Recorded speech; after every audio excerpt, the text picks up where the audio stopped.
So when it comes to researching the surge protectors that are available on the market for your camper and protecting your big investment, there's all kinds of shapes, sizes, brands, features, you name it when it comes to these things. So if you're anything like me, you're probably looking through trying to figure out which of these units might be the best fit for you or not. And I can tell you, I did a lot of research before I actually picked up this unit. But ultimately, after researching, I decided it's best to go ahead and invest a little bit more money and pick up this unit here, just based on the fact that it had a few of the key features that I thought were actually pretty pertinent, as well as this unit here is serviceable. So if it ever does take a lightning strike or catches any damage from a campsite, the module inside this unit is replaceable at a very reasonable cost as well. So if you've got your heart set on a Watchdog, kind of like I did, you're going to see there's a couple different options available. First off, you need to figure out whether you've got a 30 or a 50 amp model. In my case, I've got a 50 amp camper here behind me. I knew I needed to go with the 50 amp model. Then I had to determine whether I wanted to get the plug-in style unit, which would plug into the power pedestal when I get to my campsite, or if I wanted to go to a hardwired unit. And ultimately, since my camper's brand new and I'm kind of new to camping anyways, I decided to just kind of go with the easier route, which is just plug into the power pedestal for this round. So that's the decision I ultimately decided to make. However, if you decide you want to go the hardwired route, they work the exact same way. The only difference is you don't have to drag this out of your camper when you get there every time. You just plug into your pedestal and go. The next thing you've probably figured out, there's two different generations of these models available. So this is the second generation model that's recently come out, and it differs slightly from the first generation of this unit that first came out years ago. Basically, the main differences between those two generations is that this one here has Wi-Fi built into it. They've also eliminated the cord that comes off the bottom, making it to where you can essentially have an outlet here you can plug into, as well as now you can dim the light on the front of this thing when it lights up using the application on your phone, and or turn that light off if need be. So let's take a second to go over each of those features real fast and see if that helps you make the decision whether the first or the second generation model's for you. Now, if you're a full-time RVer, I could definitely see where the Wi-Fi might be a feature that you really like to have. Most of you guys that are doing the full-time RVing, I've found, have got some kind of a Wi-Fi signal or some kind of cellular service that you're going to have inside your camper so you can get internet on your campgrounds, which means that when you're out and about for hours a day, if you're out kind of traveling around the area or seeing the sights,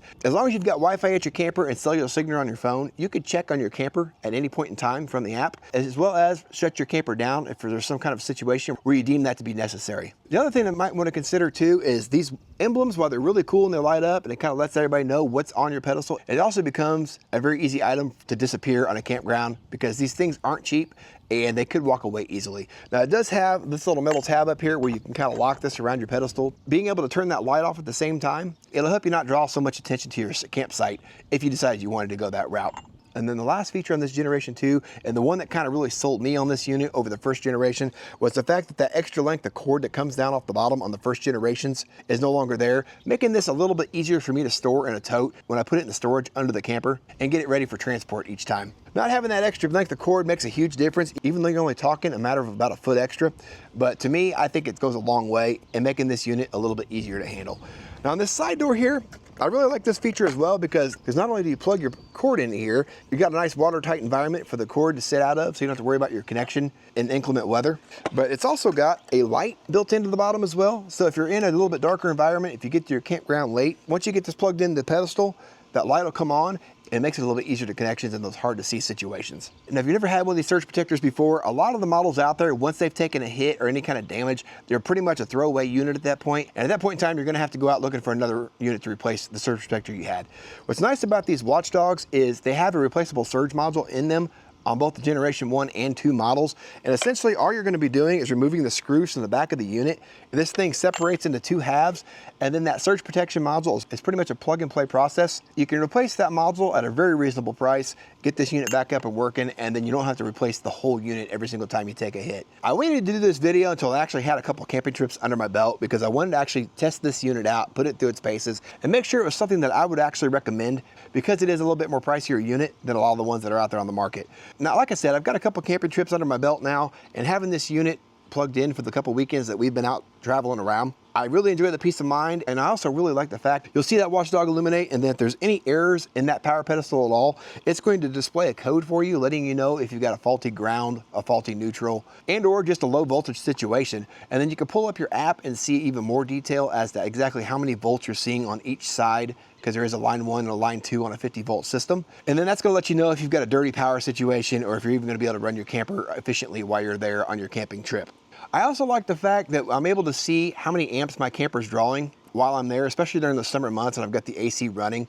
And something to keep in mind is, let's just say you're running on a 30 amp circuit, but you've got a 50 amp camper.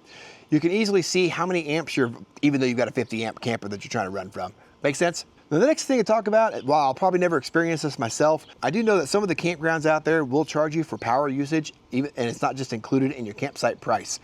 Being able to actually monitor how much power you've consumed from the app when you get somewhere and be able to reset that, essentially like a trip odometer, will kind of help keep that campground honest, and you can compare your numbers to what they're charging you when you go to check out at the end of your trip. So as I mentioned, like I said, you're paying a little bit more for this unit up front, but there's a lot of things that this unit's capable of that the cheaper units aren't going to be able to do for you. And where I really see this unit shining is, and you're actually going to fully take advantage of some of the features that this unit's got to offer. Otherwise, if you're a part-timer or weekender, kind of like I'm gonna be, you may not be able to actually justify the purchase of this unit. However, having that Bluetooth and having the app available, to me, along with the features I've already mentioned, made it worthwhile in my opinion. Hopefully I was able to explain this in a way that was able to help you make a decision as to whether this unit might be the right fit for you and your family or not.